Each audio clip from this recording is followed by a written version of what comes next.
Top of the morning, top of the morning, top of the morning, top of the morning. Okay. Hey YouTube, I'm back with your Monday quiz. So I just wanted to say yes, last week I was super sick. I wasn't feeling good, so that was not happening. I'm sorry, but we are back on it. I'm actually turning this into like a mini breakfast mukbang just because I'm about to go out in a jiffy and I need to eat. So, this is kind of my breakfast. I got a bunch of fruit here, some toast. One has jam and one has everything seasoning because I need sweet and salty at the same time. Anyways, let's get into it. So, first let me take a bite.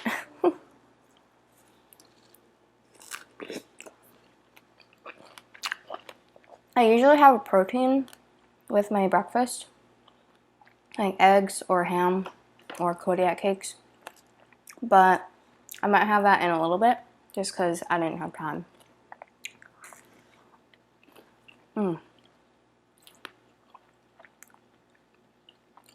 Marmalade on toast. Go do it. And a little butter.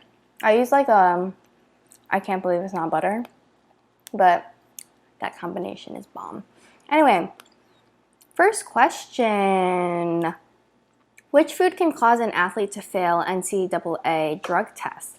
So if those of you who don't know, NCAA is like a huge federation that regulates a lot of the athletes that are in college.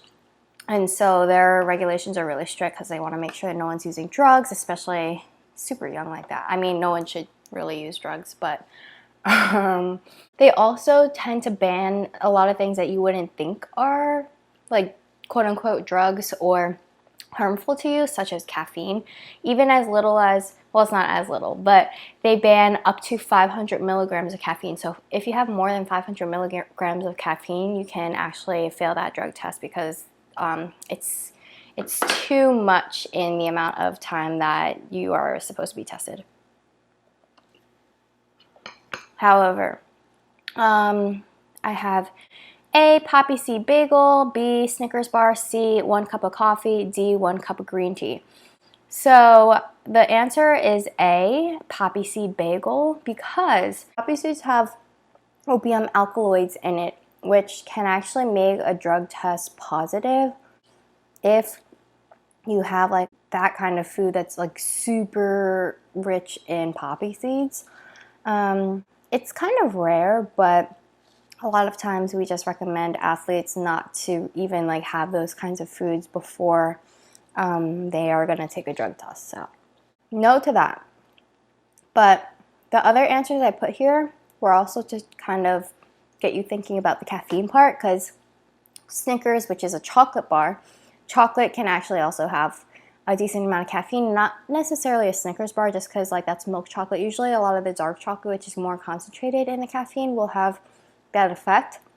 1 cup of coffee is not enough to trigger that drug test. So again, 500 milligrams is kind of the limit for that drug test. So if you have like maybe 5 cups of coffee, depending on like how much caffeine is in the coffee, will determine whether or not you fail that. Green tea also has caffeine in it, so just watch out. 69 of you chose poppy seed bagel. I feel like this has kind of been in the media at some point, so people know about it. That 7 people chose 1 cup of coffee and 6 people chose 1 cup of green tea. Second question. Sorry if you guys like don't like when people eat and talk at the same time. I don't know how people do mukbangs, but I don't know. This is kind of a necessity for me right now. Also, I haven't taken a dance class in like over a year probably. I'm kind of nervous. Not gonna lie. So we're gonna make sure I fuel up and I'm ready to kill it. Okay, so which fruit is better for sports recovery? A, apple, B, blueberries, C, honeydew, and D, peach. If you couldn't already tell or paid attention to the beginning, I'm eating blueberries because blueberries is the right answer. It is actually really high in polyphenols and antioxidants, which decrease the inflammatory response, especially when you worked out the day before or the day of. And so I had a really hard workout yesterday. I kind of failed my lifts. And so we're going to try to make sure I don't die in this dance class either. So blueberries is just really rich for that reason. Apple, honeydew, and peaches are also higher in antioxidants compared to other foods, but it's not as high as blueberries. Other fruits that are really high in polyphenols and antioxidants are the big berry family. Strawberries, raspberries, what was the other one? Blackberries, elderberries, all the berries. High in antioxidants. So is actually chocolate. 42 people chose blueberries, 16 chose honeydew, 15 chose apple, 5 chose peach. So I posted a little infographic in the past about these polyphenols, and maybe you guys paid attention. So that is the right answer.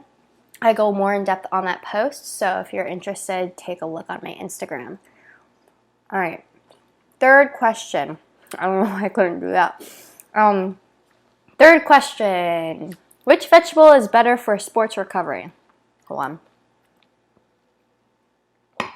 Ooh, coffee after a tart blueberry? Not good. Also, this is an espresso, so it's like so bitter, so strong. I don't know if you guys have an espresso, but it actually kind of ruins my gut, I think. I had bad GERD before, and I think it just makes it worse, but I try not to have it too much. Or I also try to put creamer or some sort of like milk in it, so it kind of lightens the blow on my gut. Anyway, okay. Which vegetable is better for sports recovery? A, cucumber, B, kale, C, onion, or D, cabbage? The right answer is kale. So along the same lines as the fruit one, you want to find a vegetable that's high in antioxidants as well, or polyphenols. And kale has a lot of those antioxidants. A lot of green leafy vegetables will also have that effect because they're richer in the micronutrients, like the vitamins and minerals that are found in that. So cucumber has some in the skin, but it's mainly water, so that's not really gonna be as effective. Onion and cabbage also, if you just even go by the color, they're not as rich in color, which indicates that high nutrient content. Great vegetables. A little too gassy for me, but great vegetables, just not for this purpose.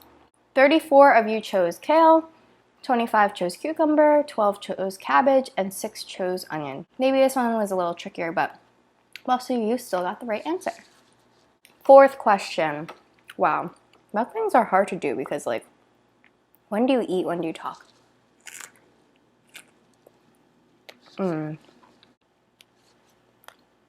Which age group needs the most sleep? A, 18 to 60 years, B, 61 to 64 years, C, 65 years or older. The answer is actually A, 18 to 60 years. So, to all the parents that tell us, stop sleeping, you're wasting the day, you gotta get up and you gotta do something, we need more sleep than you. Maybe you're not 60 or a little older, but the older you get, you actually don't need as much sleep, probably because you're not as physically active.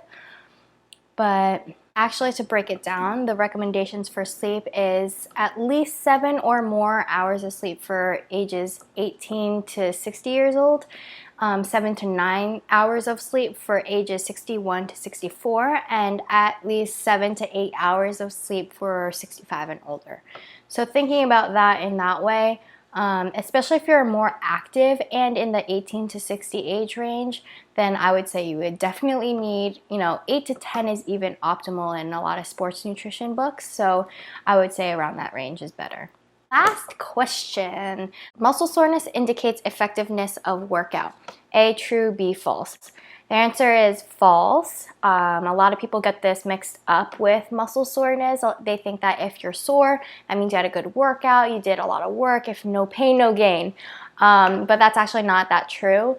If you have an effective workout and you're not sore, that's even better actually. And so it depends on where you are also. So if you're a beginner and you work out like one time, of course you're going to be sore. Of course it's probably going to mean that you did push yourself a little bit harder or a little too hard. But if you are an advanced lifter or more experienced with lifting, and you have a really good workout regimen and you have stuck to it and you're not as sore, that can also be a good sign that your body is adapting to the exercises that you're doing and that you are effectively and properly training.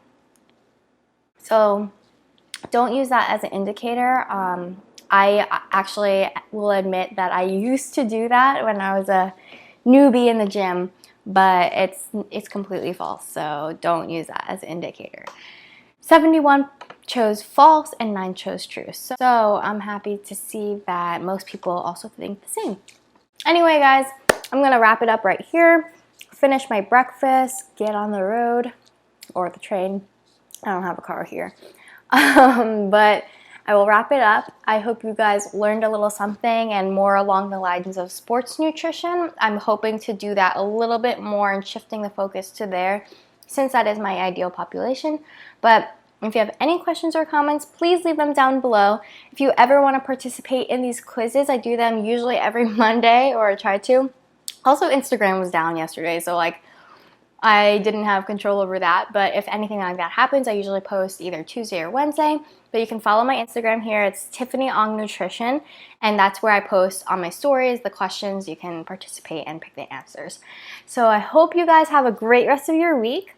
Enjoy your day and do something fun for yourself today. And like always, make sure to eat well and train often. I'll see you guys soon.